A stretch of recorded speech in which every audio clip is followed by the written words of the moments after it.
Resignation to my bloody resignation. ఎట్లా చెప్పినారా? అడగాలి. నువ్వు అర్థం చేసుకుంటుండు, నేను ఫోన్ కాల్ మాట్లాడేసి వస్తాను. పెట్టుకో.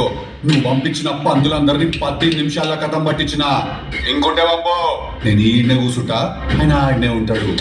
తుడద పెడితే మీద గోక్కోవాలా? ఇప్పటి నిద్రం నీ డ్యూటీ మీదే ఉంటాం బిడ్డ. Excuse me chikki madam, if you don't mind please. మీకు సిస్టర్స్ ఎవరైనా ఉన్నారా? లేరు. ఎందుకు?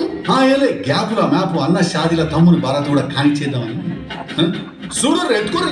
ఇంట్లో కలరింగ్ అంతా బాగానే ఉన్నట్టున్నది. అంటే నాకు మీ అంత పొడుగు రిక్వైర్మెంట్ లేదు, మనకంటే పొట్టుకుంటే చాలు. Please if you don't mind. Thank you. చెప్పాలి.